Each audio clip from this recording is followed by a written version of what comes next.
Dünya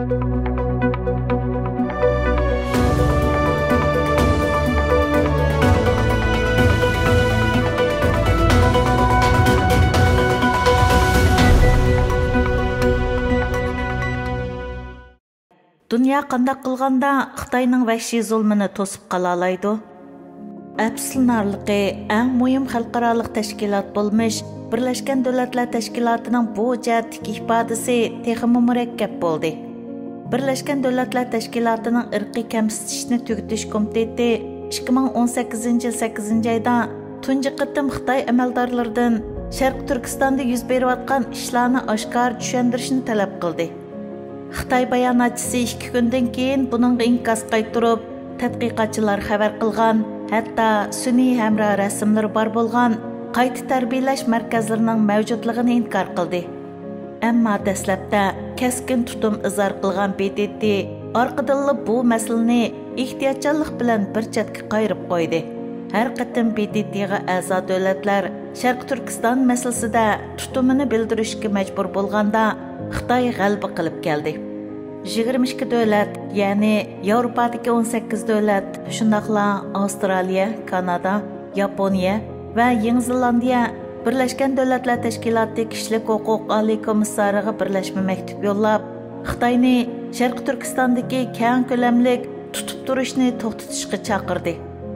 Ammo Xitoy tezlikda 37 davlatni safarbar qilib, ularga Sharq Turkistonda hamma ishning yaxshi ekanligini ilgari surdigan qaytirma hujumsimon maktub yozg'izdi. Bultur 6 ayda BDT kishilik huquq kengashiga a'zo 19 davlat mazkur kengashning Sharq Turkistondagi kishilik huquq ahvoliga aloqador hal qilg'uch doklatining mazmunini muzokara qilish tashabbusiga qarshi bilat tashildi. 11 a'zo davlat voz kechdi, faqat 17 davlat bu munozirani qo'llab bilat tashildi. Xitoyning bu xil xalqliq tirkishishlardagi muvaffaqiyati o'zining nachar kishilik huquq xotirasi bor bo'lgan davlatlarning boshqa joylardagi kishilik huquq dafsandichiliklarini ayblashni xohlamaslik xohishidan foydalangan. Shundaqli Xitoyning tishiga tegib qo'ygan taqdirda uningdan keladigan mablag'dan quruq qilishga bo'lgan andishiga tayangan edi. Kuba mazkur dokladni munozir qilishga qarshi bilat tashildi. Hatto Ukraina ovoz berishdan voz kechdi. Xitoy yana BDTning Sharq Turkiston masalasiga muomala qilish tarziga ta'sir ko'rsatish maqsadida parda orqasida g'oyat zo'r besim ishlatdi. Bu taktika kishilik huquq oliy komissarining faoliyatida to'limi ko'rinarli bo'ldi. Uzun so'zilgan suhbatdan keyin oliy komissar Michel Bachelet 2022 yil 5 oyda tojisimon virus yuqumi qimoli mezgilida Sharq Turkistonga berib 5 kunlik liniyasi bekitilgan ziyorat ilib bordi va bu ziyoratning tekshirishni maqsad qilmaganligini ta'kidladi. Bachelet o'z safarini xulosalagan absiz axborot e'lon qilish yig'inida Xitoyning lagerlar terrorlikqa qarshi turish va ish o'rinlashtirish uchun mashqlantirish programmasidir degan hikoyasiga ovoz qo'shdi va Xitoyning kasbiy tarbiyalash mashqlantirish markazi degan ta'birni ishlatdi. Halbuki sobiq tutqunlar bu lagerlarda kasbiy tarbiyalashga aloqador hech qanday ish yo'qligini bildirgan edi. Xitoyning Bacheletning safarini tizgilib olganligi va uning kimlar bilan so'zlasha oladiganligini belgilab berganligi uning bu qisqa ziyoratda nimalarga erisha oladiganligini belgilab qo'ygan edi. Ammo eng oxirida BDT kishilik huquq oliy komissari Michel Bachelet Xitoyning qilmishi texmi qattiq tanqidlangan dokladni e'lon qildi. Bachelet o'zining oliy komissarlik vazifa muddatini oxirlashtirishga necha minutlik qolganda yarim kechada e'lon qilgan mazkur doklad Xitoyning Sharq Turkistonda insoniyatga qarshi jinoyat sodir qilayotganligi to'g'risidagi andisini tafsiliy bayon qildi. Zo'r miqdordagi yozma hujjatlar hamda 40 nafar qozoq, qirg'iz va uyg'ur shohidlar bilan o'tkazilgan ziyoratlar bu dokladning hukmini qo'llab turadi. Michel Bacheletning 5 oydagi axborot e'lon qilish yig'inida ko'ranglab ketgan Xitoy doiralari amdilikda uning dokladini Amerika va boshqa g'arb ellarining Sharq Turkiston orqali Xitoyni cheklash uchun siyosiy qurol sifatida xizmat qiladigan terib to'shalgan saxt uchurlarning yig'indisi deb tanqidladi. Lekin bu dokladda BDTning o'zining irqiy qirg'inchilik ta'biri Sharq Turkistonga tatbiqlanmagan bo'lib, bu ro'shan aybdir. Shundaqla BDT Kishilik huquq kengashining mazkur dokladni o'z yig'inida muzokara qilishga muvaffaq bo'la olmaganligi uning quruq qog'ozga eng kamida BDTning ichki qismida aylantirib qo'ydi. Zodi nima qarg'i keladi? Sharq Turkistonning iqtisodiga va bu yerdagi amaldorlarga qartilgan jazo tadbirlarining zodi qanchalik ta'siri bo'ladiganligiga hali ham bir narsa deyish tas. Importni cheklash buyrug'ini ijro qilish tasga to'xtamoqda. O'ralmalarda Sharq Turkistondan kelganligi aniq ko'rsatilgan meva-cheva va qattiq postliq mevalar 2022-yili Washingtonning har qaysi joylaridagi Osiyo bozorlarida sotildi. Faoliyatchilar Sharq Turkistondan kelgan meva-chevalarning hali ham tamojnadan o'talayotganligini oshkorlagandan keyin Amerika Tamojna va chegara qo'g'dash idorasi 2023-yil 1-oyda Yangi Jersey shtatida Sharq Turkistonning qizil chelini besilgan bir qancha paroxodni tutib qoldi. Tamojna xodimlari qonunda aniq cheklangan to'qilma buyumlarga diqqatini markazlashtirgan bo'lsa-mu, lekin Sharq Turkistondan chiqqan paxtalar yoshurun ta'minot zanjirlari orqali 3-bir davlatda kiyim-kechaklarga ishlatilgandan keyin Amerika bozorlariga kirmoqda. Hozirgacha jazo tadbirlari Xitoyni duchor qilishi mumkin bo'lgan barliq salbiy oqibatlar, iqtisodiy zarbasi texmi og'ir bo'lgan tojsimon virusi vabosi qamoli tarafidan yepilib qoldi. Qandaq bo'lishidan qat'iy nazar, Xitoy Kompartiyasi o'zining har qanday badal to'lashiga qaramasdan Sharq Turkistondagi siyosatlarini davomlashtiradiganligini bildirdi. Sharq Turkistonni raqamli ko'rsatiladigan gulohga aylantirishning tannarxi favqulodda yuqori bo'lgan bo'lsa-mu, Xitoy buningga zinhor pisand qilmadi. Xitoy ko'chmanlarini Sharq Turkistonga joylashtirish uchun ajratilgan xomchotmi tutmas tugamas taqqilatdi. Halbuki tojsimon virus vabosi qamalining bekor qilinishiga va vaqtning o'tishiga ergishib, jazo tadbirlari kuchini ko'rsatishga boshlashi mumkin.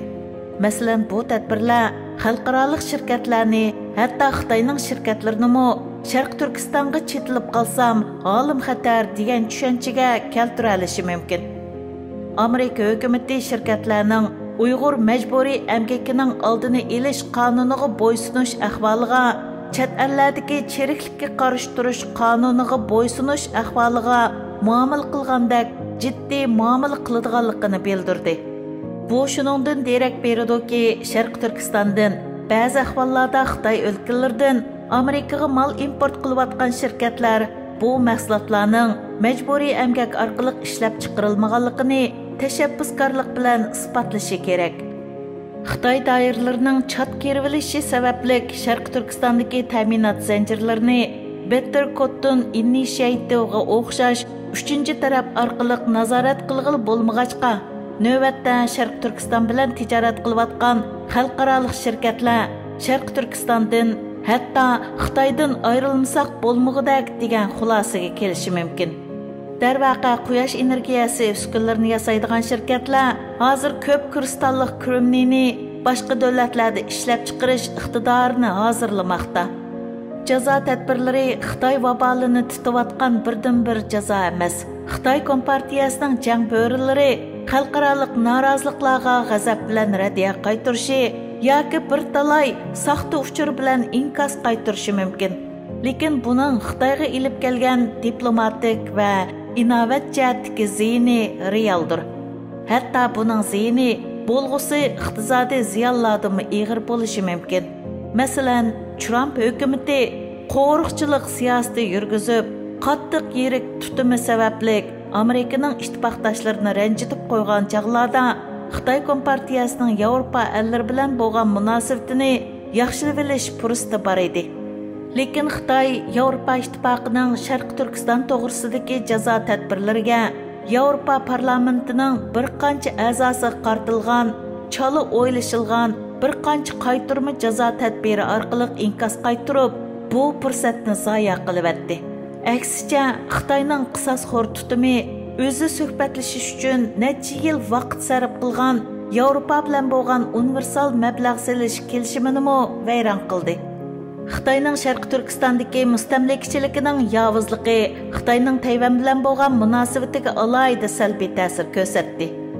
2022 yıl 12 ayda Tayvan parlamenti misli ko'rilmagan partiya hal qilgan qarornomani ma'qullab, Xitoyni Uyg'ur xalqiga qarta irqiy qirg'inchilik qilyotidi deb tonidi. Sharq Turkistondagi jinoyatlar bir davlatda ikki xil tuzum taktikasining vayron bo'lishidagi asosli sababdir. Shu vajidan Xitoy Tayvan masalasini tinch yo'l bilan hal qilishda ishlatiladigan choralarmi tugab qoldi. Harbiy kuch ishlatish birdan-bir tanlashda ko'rinib kelayotgan bu paytda Xitoy Kompartiyasining Tayvanga qarshi borgan siri adab ketayotgan jidalxo'r tutumi Xitoy Amerika orasidagi jiddiylikni kuchaytirdi. Bu jihatda Xi Jinpingning Sharq Turkistondagi bostirish orqali Xitoyning bexatarligini kapolatga ega qilish urinishi kutganning aksicha natija berdi. Xitoyning Sharq Turkistonning yerlik xalqi qilgan hujumi uning xalqarodagi eng kamida dunyodagi iqtisodiy eng taraqqiy qilgan davlatlardagi inovatini ig'ir ziyonga uchratdi. Erkin davlatlardagi kishilar uzundan beri Xitoydagi kishilik huquq ahvoliga bo'lgan andisini ifodalab kelgan va bu normal holatga aylangan edi. Lekin Pew tadqiqot markazining ra'yisnash natijasida ko'rsatilishicha 2017 va 2018 yillari iqtisodiy taraqqiy qilgan davlatlarning Xitoyga bo'lgan tunishida keskin salbiy o'zgarish ko'rilgan. Ayni chog'da Hong Kongdagi keng ko'lamlik namoyishlar texi yuz bermagan. Tajsimon virus vabosimi yamramagan. Xitoy texi Rossiyaning Ukrainaga tajovuz qilishini qo'llamagan edi. Xitoyga bo'lgan tunishdagi bu xil keskin salbiy o'zgarish ko'rilgan payt Trump Xitoyga qarshi savdo urushi qo'zg'agan vaqtga to'g'ri kelsimi, lekin ayni chog'da Cumhuriyetchilar partiyasining sirtida Trumpning tamojna bejini oshirish qarorini qo'llaydiganlar ancha ko'p emas edi. Demak, bu xil tutumga sabab bo'lgan asosli omil Sharq Turkistondagi yig'ilish lagerlari bo'lib, dal mushu omil Avstraliya, Kanada, Yaponiya, Janubiy Koreya, Amerika va Yevropada Xitoyga qarshi jamoat fikrini avjiga chiqardi. Albatta, Xitoy siyosat belgilashda boshqa davlat xalqlarining emas, hatto o'z xalqining ko'z qarashlariga quloq solishga muhtoj emas. Bu davlatning hukumati hozir shaxsni markaz qilgan diktatorlik sistemasi bo'lg'achqa, navbatda faqat Xi Jinpinglar Sharq Turkistondagi siyosatlarni o'zgartira oladiganday qiladi. Albatta bu hech kimga ishonch ato qila olmaydi.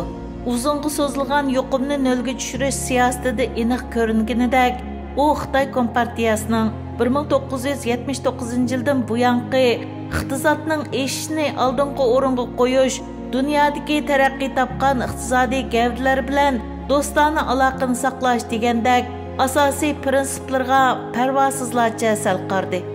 Lekin yuqumni nolga tushirish siyosati Xi Jinpingning va Xitoyning siyosatini o'zgartira oladiganligini ko'rsatdi.